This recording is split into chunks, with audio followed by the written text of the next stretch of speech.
It's so cold.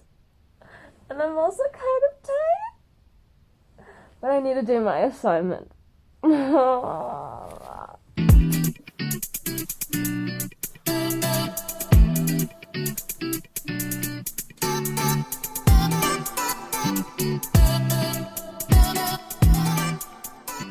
I stopped by Baker's Delight to get my lunch for the day, that Mediterranean pizza thingy. There was a little bit of a morning queue, but it was alright. The food looked so good. And then I secured the bag. This is the mall that I stopped by before I went off to catch the bus to uni. Now I tried to find like a reflective area to do a fit check, but ended up doing it at uni instead. I didn't take the train this time, I took the bus all the way through, which took around an hour-ish to get to the city. Now, for that day's agenda, it was a Friday and I had to have a whole pair of pants sewn up by Tuesday. I didn't have any classes that day, so the entire day was like a self-directed work day. Basically, kind of cram everything in. I had to make the patterns of my pants, alter it to make it somewhat similar to a design I had in mind, trace it onto fabric, cut it out, then work out how I'm gonna sew it. Okay, watching this first clip of me, I remember I was kind of struggling because I was trying to figure out which of my pant patterns were which, because we had to turn the basic model trouser block and turn it into a jean block, and then I had to use the jean block to like alter it and turn it into my pant design and then retrace that one. I don't know if I'm making sense, but I had to just make quite a few like paper patterns. So I was essentially trying to figure out whether I actually finished making my jean block. I low-key panicked, thinking that I accidentally left it at home, but it worked out in the end. I think I had it. But basically I spent the entire morning just making paper drafts. So a lot of drawing and cutting paper. Now with my little jean pant design, I had to act as like the junior designer of this jean company called R13, and they're very punk aesthetic-y. Oh, is that a word? So I had a few concept sketches and ideas of what kind of jeans I wanted to make, but the main silhouette and look of my jeans is that I want it to be extra long at the leg so that I could gather it up and kind of bunch it up so it's like really like cool and baggy and layered at the end. And that means that when I'm drafting the pattern, I have to use a lot more paper than usual. I extended like the length of the pant leg by 1/3 of its size. Honestly, I was just eyeing everything and kind of YOLOing it. I didn't know what I was doing, guys. I was literally looking at the paper like, yep, this seems long enough, I'll just cut it out and hope it works. And honestly, a lot of like pattern making when you're doing your own design, it's a lot of trial and error. It's time consuming, but it's like a good process. For this first assessment starting semester 2, it's like a big step up from all the assignments from semester 1. This time we actually have a model coming in and we have like weekly checkpoints kind of where we have to make a toile of the pants and do a fitting with the model. Obviously with one of the main criteria is to making pants that actually fit the body, whereas in this case a model in particular. And after each weekly fitting we would make like our little alterations and changes, make a new pair of pants for next week's fitting. So I basically have to sew at least 3 to 4 draft pants and my actual final pants within 1 month. Now before I go off to lunch, I would like to introduce you to this video's sponsor. Like, she only has 400 subs, how could she have a video sponsor? Well, the sponsor is me, my own business. Like, if I'm gonna talk about a business, I might as well talk about mine as the first one ever. Well, actually, I've mentioned it quite a few times. In case you didn't know, I'm also a visual artist on this side. Let me do my hair. I do a lot of... So I've been creating art on this side. Holy crap, my fringe. I'm going out soon. But anyways, I have a coffee shop. I make a lot of art based on my feelings and thoughts. My art is a very therapeutic process for me. If you read all the captions and everything on my artworks, they're all like a lot of feels. And if you watch all my what my art means videos, I kind of talk through my emotions through all the artworks. I would like to make a little offer for you guys watching this video. The first 3 people to purchase an A4 print will get an extra A4 surprise artwork print for free, and the first 5 A5 print orders will also get a mini A5 print order. Just make sure you comment down below what you like about this video and let me know which artworks you purchased so that I would know to put a little freebie in yours. The funds that I earned from these purchases, I actually need to update and purchase new packaging material. I'm running out of envelopes, so basically all these will probably be invested back into my art business, and I also really want to develop art stickers. I really want art stickers, but they're hella expensive to make. So basically at the moment all my art products have been like outsourced. I technically can't afford to like produce them myself, nor do I have the time to at the moment because I'm also in uni. So you would be helping your local college girl out as well as reinvesting in her business. The link to our shop is down below if you would like to read about all the artwork meanings. I have all my artworks under guides on my Instagram. If you're not following me there, I would appreciate it if you could check me out. Okay, back to the video. Which one do you think looks good? Oh, you're in the way. I'm trying to get a cute shot. Okay, I didn't fall. For the views.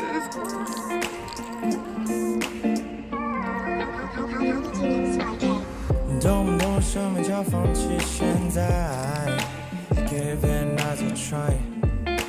Can't get triple light. Feel upset at yourself every time. In case you guys didn't know, just to let you know, I'm studying a Bachelor of Design, majoring in fashion and design, but my minor is in creative entrepreneurship. That was a mouthful. So basically I have another class that's called Business for Art and Design at the moment, and for our first week we were required to read about the creative mandela. Now it's not the Mandela effect that, like, you know, when things change, the whole butterfly effect, but like the creative mandela is about finding a balance and a sweet spot like between your strengths and interests and creating a successful sustaining business out of it. While reading about the creative mandela, I had a lot of like realizations and like thoughts and somewhat of an epiphany, so I thought I'd share with you about it. But before I share about my thoughts, I don't know if most of y'all know what creative mandela is, so I'll let you know the basis of it. So there are these 4 segues in it, and as you can see on the screen, pathway 1 talks about heart and meaning, where it's talking about how it's closer to your heart's desire, like something you dream of, like a dream career or job or something you just want to do. I guess it sticks closer to like childhood dreams or like dreams that you don't care whether it makes you a lot of money or not, and you kind of just do it for the sake because you love it. And pathway 2, where it's about utilizing like your natural gifts and talents for a business, something that comes naturally to you, so I guess that would be my art. And with pathway 3, more focus on the logistics of the business, like the financial side of whether people will actually pay for what you're good at. And finally, the pathway 4 is whether you have the skills and tools and resources to make your creative business successful. So in this chapter, it was basically talking about how it would be ideal if you had all 4 segments like align with your business ventures, where you're doing what you love and you're really good at it and you have the resources to do it and it's also making you a lot of money. And sometimes you might not have all 4 aspects like achieved. Like you could have the skills to do something and the resources, but if you have no one paying for it, there's no point. And you also want to like what you're creating. Like you can be good at something but not enjoy doing it, so it's a lot of juggling and exploration of what business idea or job would be most ideal. Before I continue talking about my business stuff, I finally cut out my fabrics for my toile and I started sewing later that afternoon, and the goal was to finish sewing the pants. Okay, so back to the creative mandela.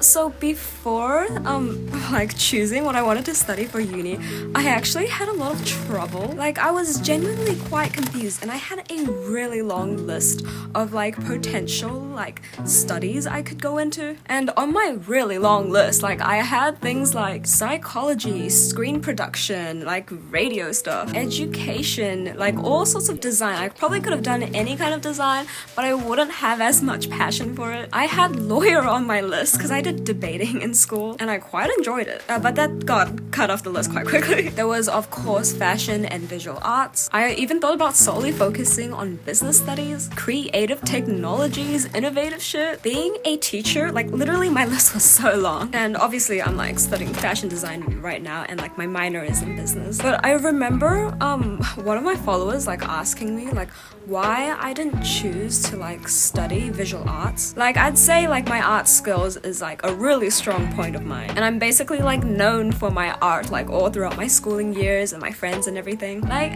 thank you.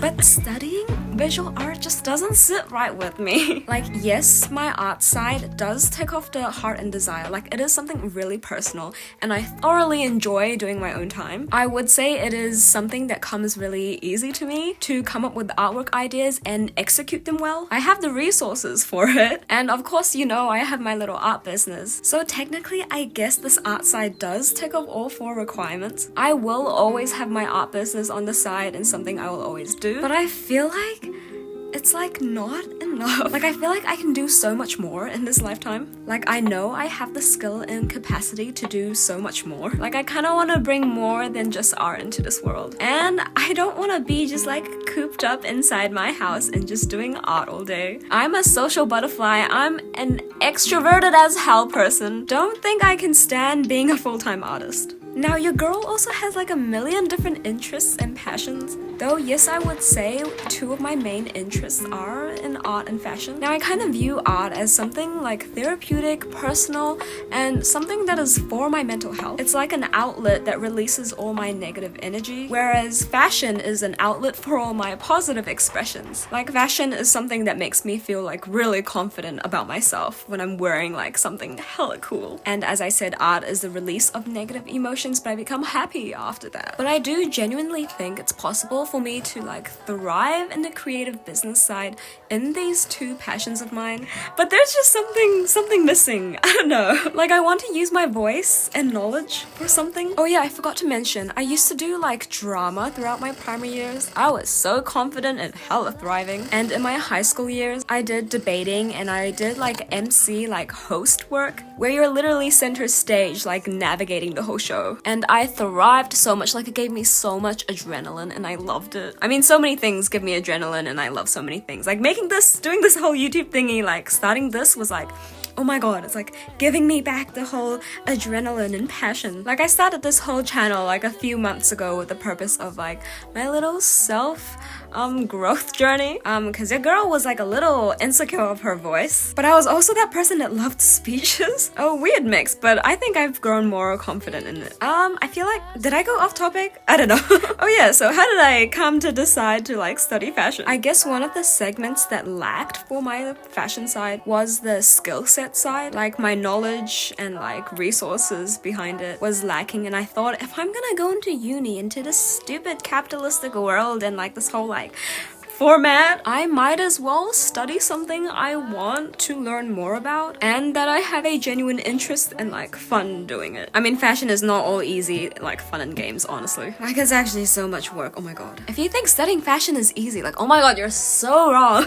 I would not make a good seamstress, y'all. Like I'm the type to like YOLO everything. I'm not, like I don't need everything to be absolutely perfect. Like I'll be like, if I can hide the mistake, if I can just like scrape past it, I'll do. But yeah, that reading got me thinking about like all my interests and hobbies and what I wanted to do. Okay, first of all, I think it's kind of stupid how like at such a young age, like they expect us to like know what we want to do and like commit to like how many freaking years to like study it. Like I have so many interests and I want to do so much. Kinda don't like this whole like corporate world. I feel like it's just been such a common theme recently on social media. Like maybe I'll just do content creation. Then I can create and do whatever the hell I want. Okay, honestly, sometimes studying like business seems like pretty outdated and kind of toxic because it keeps you in the loop of this capitalist society, but then everyone is complaining about it and wanting to break out of it. I don't know, just the weird dilemma. And oh my god, I finished my pants! It might look really long and weird. I'm gonna like gather up the end so there's like this ruched look. And oh, welcome to our little ironing station in my fashion studio. I'm technically on the wrong side, but I could only place my camera there to show you. But this is a little steam thingy that like flattens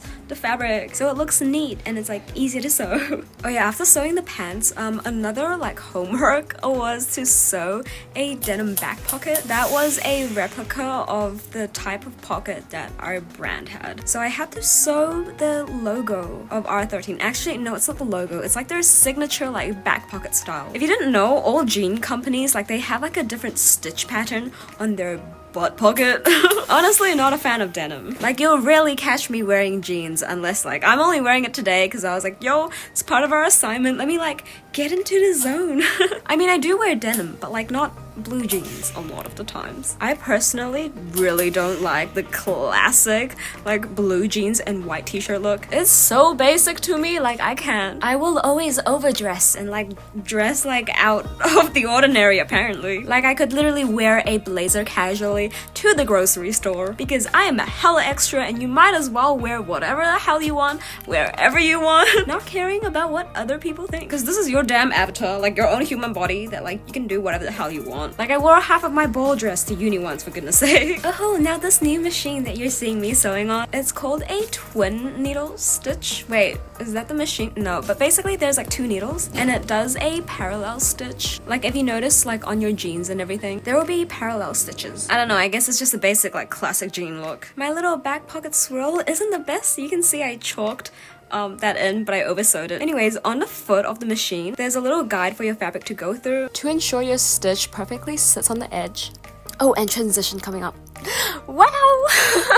I thought that would look really cool. But that was everything I did for that day. Thank you for coming to my TED Talk while you watch me like sew some pants. I hope this vlog was interesting or enjoyable to you. I just had a lot on my mind that I wanted to discuss or like talk about it while I'm currently dying and drowning in uni work. I'm actually kind of behind at the moment, but I will get there, hopefully. I just want to pass at this point because I'm kind of dealing with heartbreak at the moment, but it's fine. I'm getting through it. Just crying here and there. But I am okay as of now, I think. It's just I need to get along and do my uni work. But yeah, thank you for watching and listening to me. I really appreciate you. You have no idea for watching this far. Oh yeah, I got home at night and I crashed straight after. Like I did so much that day. I was like so exhausted. Comment below what you liked and I shall skedaddle my way out. Okay, bye.